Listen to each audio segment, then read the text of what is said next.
नमस्कार दोस्तों, इस वीडियो में हम Bihar board 12th class political science का जो सेंटअप एग्ज़ाम हुआ है 19 नवंबर 2025 को, उसके सभी प्रश्नों को हल करेंगे। तो चलिए देख लेते हैं कि इस पेपर में कैसे कैसे प्रश्न आए थे और जो बोर्ड का एग्ज़ाम होने वाला है उसमें कैसा प्रश्न रहेगा। ये आप देख पा रहे हैं कि इंटरमीडिएट उत्प्रेषण परीक्षा 2025 यानी इंटरमीडिएट सेंटअप एग्ज़ाम 2025। चलिए हम प्रश्न को देख लेते हैं। इसमें 100 ऑब्जेक्टिव हैं जिसमें 50 करना है। ये पहला प्रश्न है कि संविधान सभा की पहली बैठक कब हुई थी? तो 9 दिसंबर 1946 को। दूसरा प्रश्न है कि संविधान सभा का अध्यक्ष कौन था? तो डॉक्टर राजेंद्र प्रसाद। तीसरा प्रश्न है इसमें कि किस राजनीतिक दल ने संविधान सभा की बैठक का बहिष्कार किया था? तो ये मुस्लिम लीग। अगला है किस संविधान संशोधन के द्वारा भारतीय संविधान की प्रस्तावना में पंथ निरपेक्ष शब्द जोड़ा गया था? तो 42वां संविधान संशोधन जो 1976 में हुआ था उसमें 3 शब्द जोड़ा गया था प्रस्तावना में, पंथ निरपेक्ष, समाजवादी और अखंडता। ये इंदिरा गांधी के शासनकाल में हुआ है। तो हम थोड़ा सा फास्ट इसका आंसर करते चलेंगे, नहीं तो लंबी वीडियो हो जाएगी। अगला है संविधान निर्माण करने में संविधान सभा को कितना समय लगा? 2 वर्ष 11 माह 18 दिन। अगला है किसने कहा कि भारतीय संविधान वकीलों का स्वर्ग है?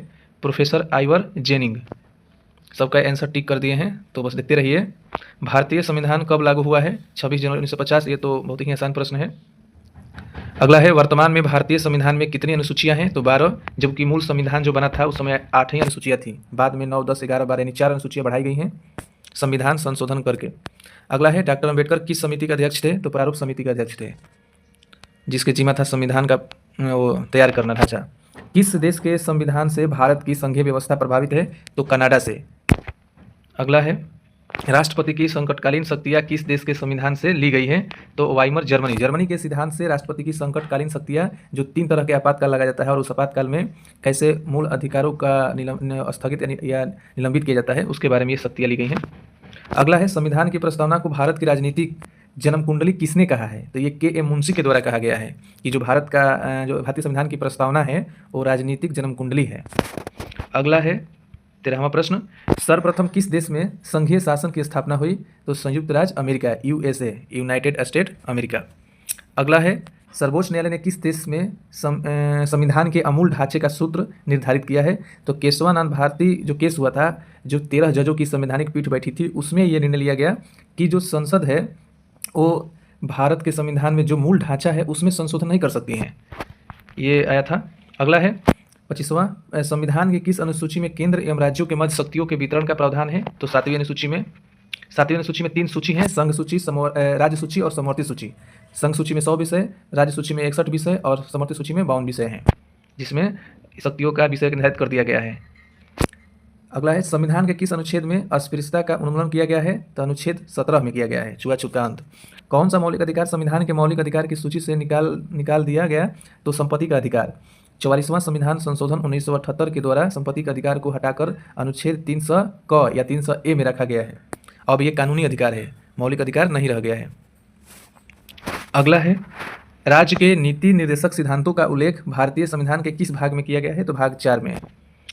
अगला है संविधान के किस अनुच्छेद ने मौलिक कर्तव्यों का अध्याय जोड़ा है? तो संविधान में 42वां संशोधन करके मौलिक कर्तव्यों को जोड़ा गया है। वर्तमान में मौलिक कर्तव्य 11 हैं और ये सोवियत संघ रूस से लिया गया है। डॉक्टर स्वर्ण सिंह की अनुशंसा पर इंदिरा गांधी के शासनकाल में 42वां संविधान संशोधन करके जोड़ दिया गया है भारत के संविधान में, जो कि पहले शुरुआती दौर में संविधान में शामिल नहीं था, बाद में जोड़ा गया है 1976 में। अगला है कौन सा अधिकार अल्पसंख्यकों के हितों की रक्षा करता है? तो ये संस्कृति एवं शिक्षा का जो अधिकार है ये अल्पसंख्यकों के हितों की रक्षा करता है। जैसे इसमें अल्पसंख्यक अपने शिक्षा संस्थान खोल सकते हैं, उसका प्रशासन कर सकते हैं, उसको संचालित कर सकते हैं, ये इसमें दिया गया है। अगला है भारतीय संविधान में नीति निर्देशक तत्वों की व्यवस्था किस देश के संविधान से ली गई है? तो ये आयरलैंड से ली गई है।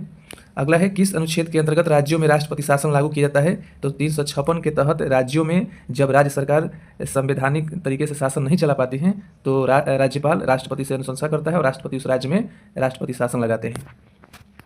अगला है भारत के राष्ट्रपति की संवैधानिक स्थिति क्या है? तो ये राज्य का अध्यक्ष होता है। राज्य मतलब देश ही, पॉलिटिकल साइंस में राज्य का मतलब पूरा देश ही हो जाता है, देश को ही राज्य कहते हैं, इसलिए राज्य का अध्यक्ष होता है, जबकि सरकार का अध्यक्ष प्रधानमंत्री होता है।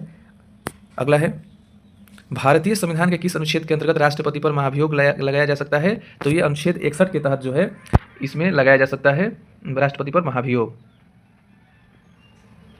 अगला है किसके लिखित परामर्श पर अनुच्छेद 352 के अंतर्गत राष्ट्रपति संकटकालीन शक्तियों का उपयोग कर सकता है। तो ये मंत्रिपरिषद के लिखित परामर्श पर, सभी मंत्रिपरिषद लिखित परामर्श करेंगे राष्ट्रपति से, तब जाके 352 अनुच्छेद का प्रयोग करके राष्ट्रपति राष्ट्रीय आपातकाल लगाते हैं। अगला है भारत में केंद्र में वास्तविक कार्यपालिका का मुखिया कौन है। तो जो केंद्र में वास्तविक कार्यपालिका की बात आती है तो वहाँ प्रधानमंत्री हो जाते हैं, और यही संवैधानिक कार्यपालिका कहता तो राष्ट्रपति हो जाते हैं। अगला है किस संविधान संशोधन ने यह अनिवार्य बना दिया है कि राष्ट्रपति अपने मंत्रिपरिषद के सलाह से कार्य करेगा। तो ये 42वां संविधान संशोधन 1976 में जो इंदिरा गांधी के द्वारा किया गया, उसी में ये लिख दिया गया कि जो राष्ट्रपति हैं वो मंत्रिपरिषद के सलाह से कार्य करेंगे। अगला है अनुच्छेद 355 का पहली बार प्रयोग कहाँ किया गया था। तो ये पंजाब राज्य में पहली बार इसका प्रयोग किया गया था। राष्ट्रपति राज्यसभा में कितने सदस्यों को मनोनीत करता है। तो 12 सदस्यों को राष्ट्रपति राज्यसभा में मनोनीत करते हैं। ये साहित्य के क्षेत्र में, समाज सेवा के क्षेत्र में, विज्ञान के क्षेत्र में, कला के क्षेत्र में जो बड़े बड़े नामित लोग होते हैं उनको राज्यसभा में मनोनीत करता है राष्ट्रपति। अगला है भारत में किस प्रणाली की कार्यपालिका कार्यरत है। तो भारत में संसदीय प्रणाली की कार्यपालिका कार्यरत है, और ये हम लोग ब्रिटेन से लिए हैं। मंत्रिपरिषद भारत में सामूहिक रूप से किसके प्रति उत्तरदायी हैं। तो लोकसभा के प्रति। अगला प्रश्न था, तो ये लोकसभा के प्रति जो मंत्रिपरिषद है वो सामूहिक रूप से उत्तरदायी है। अगला है राज्य में मुख्यमंत्री की नियुक्ति कौन करता है। तो राज्यपाल करते हैं, और राज्यपाल की नियुक्ति कौन करता है। तो राष्ट्रपति करते हैं। अगला प्रश्न है राष्ट्रपति पद के लिए न्यूनतम निर्धारित आयु क्या है। तो 35 वर्ष। राष्ट्रपति हुए या उपराष्ट्रपति हुए या राज्यपाल हुए, ये तीनों लोगों की न्यूनतम निर्धारित आयु है 35 वर्ष। कम से कम 35 वर्ष होना चाहिए, तब ये राष्ट्रपति या उपराष्ट्रपति या राज्यपाल नियुक्त किए जा सकते हैं या चुनाव में भाग ले सकते हैं। अगला है राज्य के मंत्रिपरिषद का अध्यक्ष कौन होता है। तो राज्य में जो मंत्रिपरिषद का अध्यक्ष होता है मुख्यमंत्री होता है, और केंद्र में मंत्रिपरिषद का जो अध्यक्ष होता है वो प्रधानमंत्री होता है। अगला 50वां प्रश्न है भारत की प्रथम महिला राष्ट्रपति कौन थी। तो प्रतिभा पाटिल थी। अगला है निम्नलिखित में से कौन भारतीय प्रधानमंत्री अपने कार्यकाल में लोकसभा का सदस्य नहीं रहा। तो ये मनमोहन सिंह जी कभी भी चुनाव में भाग नहीं लिए थे, ये राज्यसभा से सदस्य थे और वहीं से ये प्रधानमंत्री पद पर रहे। अगला है राज्यपाल को शपथ ग्रहण कौन करवाता है। तो राज्यपाल की नियुक्ति तो राष्ट्रपति कर देते हैं, लेकिन शपथ जिस राज्य में उनकी नियुक्ति होती है उसी राज्य के उच्च न्यायालय के मुख्य न्यायाधीश उनको शपथ दिलाता है। अगला है राज्यसभा का सभापति कौन होता है। तो उपराष्ट्रपति। ये अनुच्छेद 64 में लिखा गया है कि उपराष्ट्रपति राज्यसभा का पदेन सभापति होगा, यानी जो भी उपराष्ट्रपति बनेगा वो जो उपराष्ट्रपति है वो राज्यसभा का सभापति अपने आप हो जाता है। अगला है लोकसभा के निर्वाचित सदस्यों की अधिकतम संख्या क्या हो सकती है। देखिए पूछ रहा है कि लोकसभा के निर्वाचित सदस्यों की अधिकतम संख्या क्या हो सकती है। तो 550, क्योंकि 552 अधिकतम होती थी, जिसमें 2 सदस्यों की नियुक्ति राष्ट्रपति करते थे एंग्लो इंडियन, लेकिन वो तो अब रद्द हो गया है, इसलिए निर्वाचित सदस्यों की 550। और लोकसभा की सीट कितना है अभी वर्तमान में। तो 543 पे चुनाव होता है, तो 543 है, लेकिन अधिकतम पूछा है निर्वाचित कितनी हो सकती है। तो 550। किस अनुच्छेद के अंतर्गत राष्ट्रपति सर्वोच्च न्यायालय से सलाह मांग सकता है। तो अनुच्छेद 143 के तहत राष्ट्रपति सर्वोच्च न्यायालय से सलाह मांग सकता है, और राष्ट्रपति उस सलाह को मानने के लिए बाध्य नहीं है। अगला है ये कौन सा बिल राज्यसभा में प्रस्तावित नहीं हो सकता है। तो जो धन विधेयक है ये लोकसभा में प्रस्तावित होता है, राज्यसभा में भेजा जाता है, लेकिन उसमें राज्यसभा कोई संशोधन नहीं कर सकती है, केवल सुझाव दे सकती है, और 14 दिन के अंदर उसको लौटाना होता है, नहीं तो मान लिया जाएगा कि पारित हो गया है राज्यसभा से। अगला इसमें किस राज्य के विधानमंडल में विधान परिषद नहीं है। तो ये मध्य प्रदेश राज्य में विधान परिषद नहीं है। भारत के 6 ही राज्यों में विधान परिषद विद्यमान है। विधान परिषद का मतलब होता है कि जहाँ द्विसदनीय व्यवस्था है, जिससे भारत के 28 राज्यों में विधानसभा तो है और 6 ही राज्य में विधान परिषद विद्यमान है। जैसे बिहार में है, उत्तर प्रदेश में है, महाराष्ट्र में है, कर्नाटक में है, और आंध्र प्रदेश और तेलंगाना। ये 6 राज्य में, बिहार, उत्तर प्रदेश, कर्नाटक और महाराष्ट्र और आंध्र प्रदेश, तेलंगाना, ये 6 राज्यों में विधान परिषद विद्यमान है। ये जो ऑप्शन दिया है मध्य प्रदेश, तो मध्य प्रदेश में विधान परिषद विद्यमान नहीं है। 28 राज्यों में विधानसभा है और 3 केंद्र शासित में भी विधानसभा है, जैसे दिल्ली, पुदुचेरी और जम्मू कश्मीर। अगला है राजनीतिक दल बदल विरोधी कानून कौन सा संविधान संशोधन में है। तो ये 52वां संविधान संशोधन 1985 में जब हुआ था, उस समय भारत के प्रधानमंत्री राजीव गांधी थे, तो उन्होंने ये संविधान संशोधन किया था कि कोई भी सदस्य जिस पार्टी के टिकट पर चुनाव लड़ा है तो वो चुनाव जीतने के बाद दूसरे पार्टी में न चला जाए, जिससे एक सरकार गिर जाती थी। तो इसको रोकने के लिए लाया गया था दल बदल कानून लाया गया था। तो ये 52वां संविधान संशोधन में है। अगला है यदि लोकसभा धन विधेयक पास करती है तो उसे राज्यसभा से कितने दिनों के भीतर पास होना चाहिए? तो 14 दिन। इससे पहले ही बता दिए थे कि 14 दिन से अधिक धन विधेयक को राज्यसभा अपने पास नहीं रोक सकती है। अगला है, संसद की संयुक्त बैठक की अध्यक्षता कौन करता है? तो लोकसभा अध्यक्ष। एक अनुच्छेद 108 अनुच्छेद में दिया गया है कि राष्ट्रपति जब भी किसी भी मुद्दे पर अगर सहमति नहीं बनती है तो दोनों सदनों की यानी लोकसभा और राज्यसभा की संयुक्त बैठक बुलाएगा और उसकी अध्यक्षता करेंगे लोकसभा के अध्यक्ष, क्योंकि इनके सदस्य ज़्यादा होते हैं। अगला है, लोकसभा के सदस्य होने के लिए उम्मीदवार की न्यूनतम आयु कितनी है? तो ये 25 वर्ष होनी चाहिए। अगला है, थोड़ा फास्ट करते हैं तो वीडियो बहुत ज़्यादा लंबा हो जाएगा। 18वीं लोकसभा 2024 में भारतीय जनता पार्टी को कितनी सीट मिली थी? तो 240 मिली थी।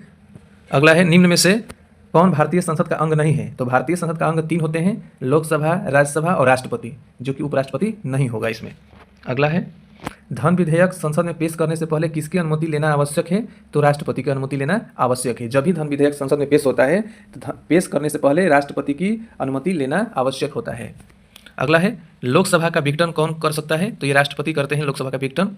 अगला है, बिहार विधानसभा के सदस्य, बिहार विधानसभा के कितने सदस्य हैं? तो 243 हैं। हाल ही में चुनाव हुआ है बिहार विधानसभा का 2 चरणों में, एक था 6 नवंबर को और एक था 11 नवंबर को। तो इसमें 243 विधानसभा सदस्य होते हैं। अगला है, विधान परिषद के सदस्य कितने वर्षों के लिए निर्वाचित होते हैं? तो 6 वर्षों के लिए निर्वाचित होते हैं। अगला है, कानून के शासन पद की रचना किसने की है? तो ये AB डाइसी एक ब्रिटेन के विद्वान हैं, इन्होंने कानून के शासन की पद की रचना की है। अगला है, भारत में कुल कितने उच्च न्यायालय हैं? तो भारत में 25 उच्च न्यायालय भी विद्यमान हैं, जबकि भारत में 28 राज्य है। अभी 3 राज्यों के पास अपना उच्च न्यायालय नहीं है। अगला है, भारतीय संविधान के किस अनुच्छेद द्वारा राज्य के उच्च न्यायालय रिट जारी कर सकते हैं? तो यह अनुच्छेद 226 में दिया गया है कि उच्च न्यायालय रिट जारी कर सकते हैं 226 के तहत। अगला प्रश्न है 71वां, उच्च न्यायालय के किसी न्यायाधीश की अवकाश आयु क्या है? यानी उच्च न्यायालय मतलब हाई कोर्ट पूछ रहा है तो ये 62 वर्ष है, और यहीं पे अगर सुप्रीम कोर्ट पूछ देता है यानी उच्चतम न्यायालय जिसको सर्वोच्च न्यायालय भी कहते हैं तो उनकी 65 वर्ष हो जाती अवकाश आयु। ये उच्च न्यायालय पूछा है तो इनकी 62 वर्ष है। अगला है, उच्च न्यायालय के निर्णय को कौन पलट सकता है? तो सर्वोच्च न्यायालय, क्योंकि वो सबसे बड़ा न्यायालय है देश में। अगला है, भारत सरकार तथा राष्ट्रपति का कानूनी सलाहकार क्या कहलाता है? तो ये महान्यायवादी कहलाते हैं।